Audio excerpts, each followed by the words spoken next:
നമ്മൾ മലയാളികൾ എപ്പോഴും ഒരുപാട് തട്ടിപ്പുകൾക്ക് ഇരയാവുന്ന ഒരു വിഭാഗമാണ്. കാരണം നമുക്ക് ഒരുപാട് വലിയ ഡ്രീംസ് ഉണ്ട്, അല്ലെങ്കിൽ ഒരുപാട് വലിയ അംബീഷ്യസ് ആയിട്ടുള്ള ആൾക്കാരാണ്. നന്നായിട്ട് ജീവിക്കണം, അത്യാവശ്യം മോശമില്ലാതെ ജീവിക്കണം, അതിലൊരു തെറ്റുമില്ല, നമ്മളുടെ ആഗ്രഹങ്ങളാണ്.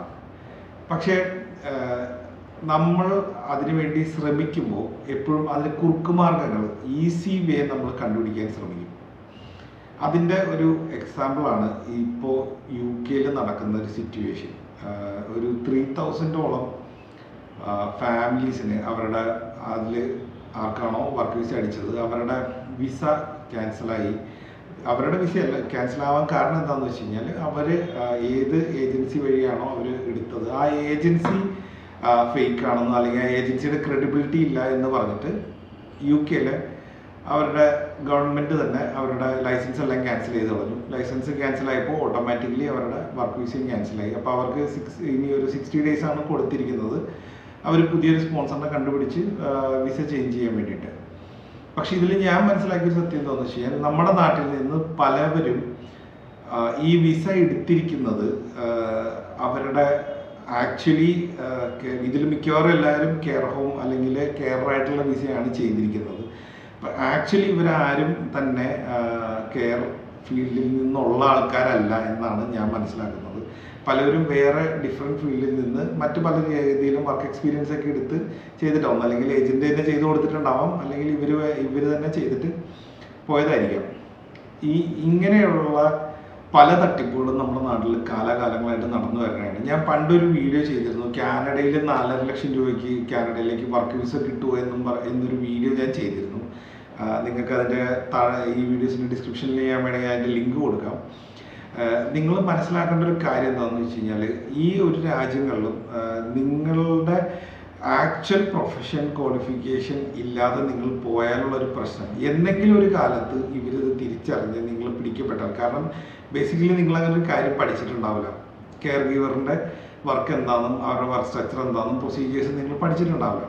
നിങ്ങൾ അവിടെ ചെന്ന് വർക്ക് ചെയ്യാൻ തുടങ്ങുമ്പോൾ നിങ്ങളുടെ കോവർക്കേഴ്സിന് അത് മനസ്സിലാവും നിങ്ങൾക്ക് ആ വർക്ക് അറിയില്ല എന്നുള്ളത്. ഒരുപക്ഷെ നിങ്ങൾ അവിടെ ഒരു ഇതായിട്ട് നിൽക്കാൻ പറ്റുമായിരിക്കാം നിങ്ങളുടെ ലക്ക് ശരിയാണെങ്കിൽ. പക്ഷേ ബേസിക്കലി നിങ്ങൾ അങ്ങനെയല്ല.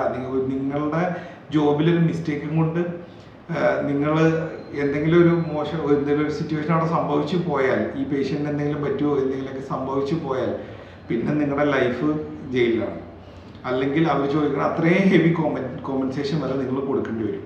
അപ്പോൾ ഇതേപോലെ റിസ്ക്ഫുൾ ആയിട്ടുള്ള പരിപാടികളൊക്കെ എടുത്ത് പോവാതിരിക്കുക എന്നുള്ളതാണ് എൻ്റെ ഒരു റിക്വസ്റ്റ്. കാരണം ഒരുപാട് പേര് ഈ പ്രാവശ്യം ഈ UK ഒരു വമ്പൻ ഓപ്പർച്യൂണിറ്റി കിട്ടി, ഈ ഒരു ഇതിൽ പോയി നമുക്ക് അവിടെ പോയി സെറ്റിൽ ആവാം, കാരണം പഠിക്കുന്ന സമയത്ത് പോയി സെറ്റിൽ ആവാൻ പറ്റിയില്ല, എന്നാൽ ഇനിയെങ്കിലും പോവാം എന്ന് പറഞ്ഞ് ഫുൾ ഫാമിലി ആയിട്ട് നാട്ടിൽ നിന്ന് വലിയ ലോണും കാര്യങ്ങളും അതേപോലെ വലിയ ബാധ്യതകളും വീട് വരെ വിറ്റുപോയ കഥകൾ ഞാൻ കേട്ടിട്ടുണ്ട്.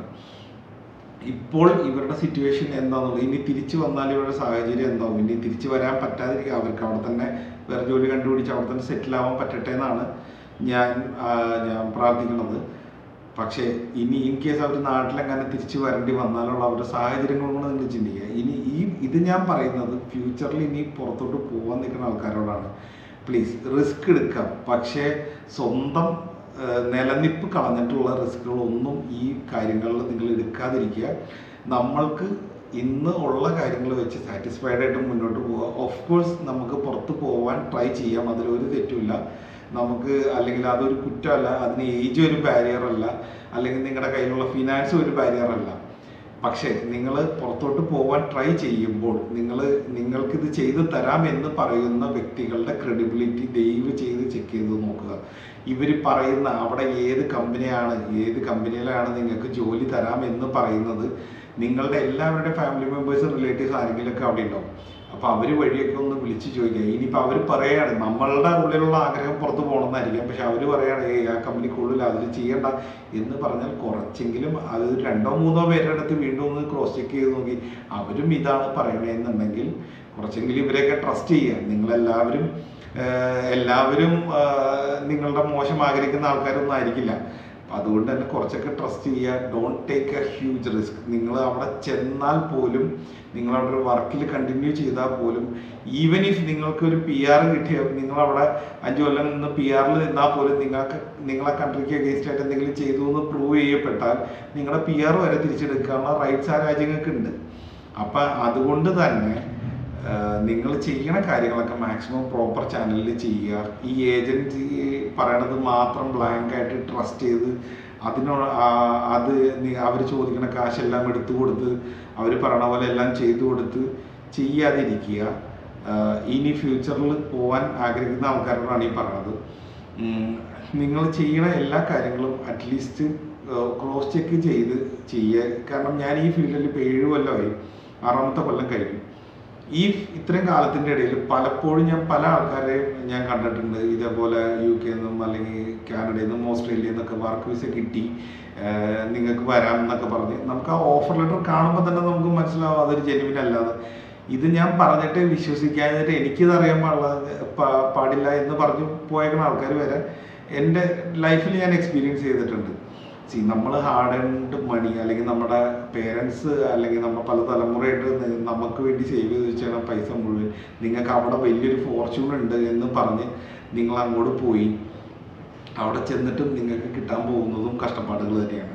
കാരണം നിങ്ങൾ അവിടെ ചെന്നത്, നിങ്ങൾ അവിടെ നിന്ന് സ്ക്രാച്ചിൽ നിന്നാണ് നിങ്ങളെല്ലാം സ്റ്റാർട്ട് ചെയ്യാൻ പോകുന്നത്. എന്ന് വെച്ച് കഴിഞ്ഞാൽ എല്ലാം ഒന്നീന്ന് സ്റ്റാർട്ട് ചെയ്യണം. അവിടെ ചെന്ന് നിങ്ങൾക്ക് ഫസ്റ്റ് തന്നെ അവിടുത്തെ ഒരു കൾച്ചറായിട്ട് അഡാപ്റ്റ് ആവണം. അവിടെ നിങ്ങൾക്കൊരു സിസ്റ്റം വേണം. അവിടുത്തെ കാര്യങ്ങളൊക്കെ ഒന്ന് ഓർഡറായി കിട്ടണം.